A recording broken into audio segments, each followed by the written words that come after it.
ऋषि पंचमी व्रत की कथा प्रारंभ हो गई है। राधे राधे। एक एक बेलपत्री 8 पहले यहाँ गणेश जी का रखो, एक कलश के पास, फिर 8 जगह रख देव के। क्या नहीं ऐसे देखो, ये वाली ये तोड़ लो।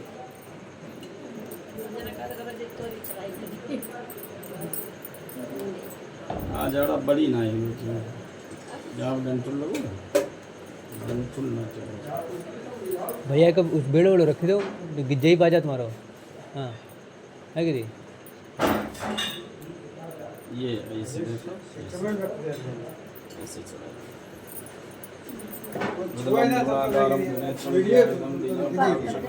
तो बेड़ो बेड़ो बेड़ो तुम रख दो। समर्पयामि। जो ऊपर ऊपर सबसे ऊपर जे ऊपर फिट कर दो, और जो माइक यहाँ रख दो नीचे। वहाँ बेटा रखो, वहाँ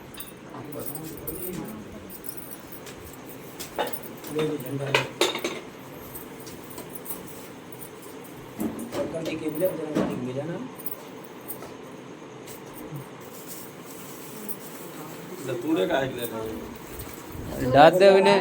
जैसी धतूरे शंकर जी के अलावा कोई नहीं। दे दे, हाँ उसने दे का दिया। शंकर जी के अलावा धतूरा किसी को नहीं। नहीं, मालिन दे दिया ना, हमने उससे कहा। बस हो गई। चलो वही धतूरो शंकर जी के लिए साइड में चढ़ाए दो। दो बत्ती से दिखा दो। वनस्पति शुद्धो गंधा दो गंध तुम्हारे सर्वदेवानाम तो कहो मांगे अभी रुक जाओ। तीन गए हुई थी। श्रृंगार अपनो अपनो रखो।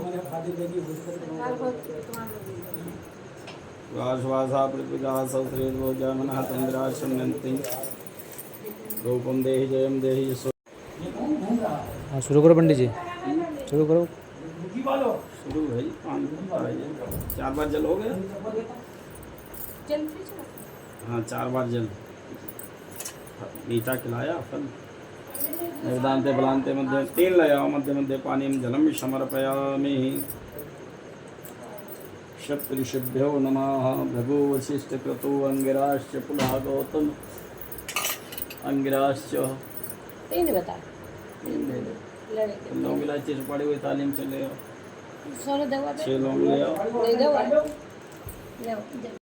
उत्तक कन्या और स्त्री सहित गंगा के किनारे वनों में रहकर वहीं अपने शिष्यों को वेद पढ़ाने लगा। कन्या भी नित्य प्रति माता पिता की अत्यंत सेवा करती थी।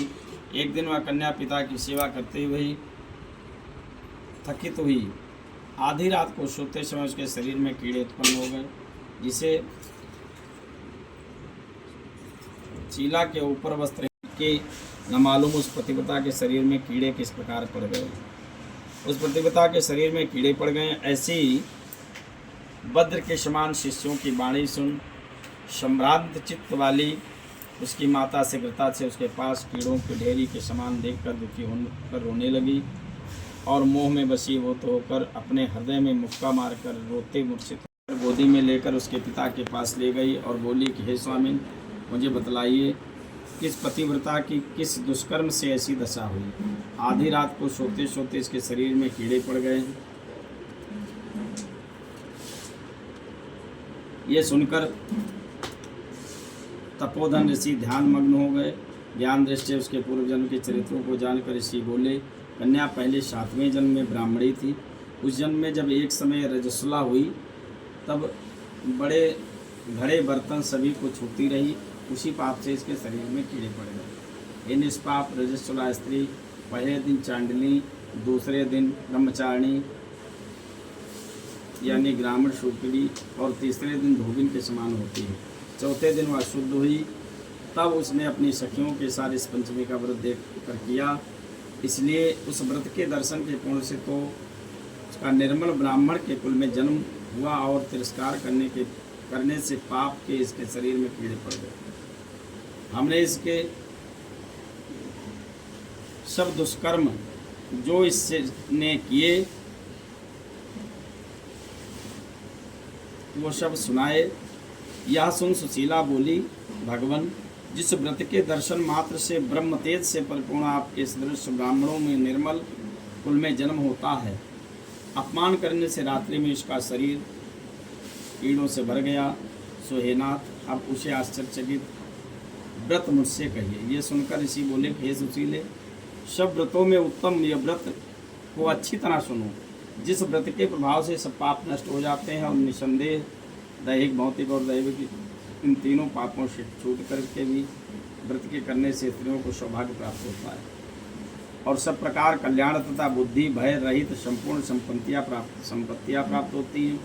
भाद्रपद के शुक्ल पक्ष में पंचमी तिथि को गंगा आदि पवित्र नदियों में स्नान कर द्वारावती, अग्निहोत्र, यज्ञशाला, कपड़ों के मंडप अथवा घर में आकर नियम पूर्वक नित्य क्रियाओं को करे और विधिपूर्वक पवित्र पंचामृत से श्रद्धा भक्ति पूर्वक सप्त ऋषियों को स्नान करा। चंदन, अगर, कपूर आदि गंध छिड़क अच्छे अच्छे सुगंधित धूप, पुष्प, धूप, दीपाद से पूजा करे और यज्ञोपवीत सहित पवित्र विधि पूर्वक उठकर मीठे मीठे फल और मिष्टान भोग लगावे और अर्घ दे। कश्यप, अत्रि, भरद्वाज, विश्वामित्र, गौतम माही ने बैठे हाथ पर यार क्या कुछ चढ़ाई देगा। चढ़ाई जाओ और बा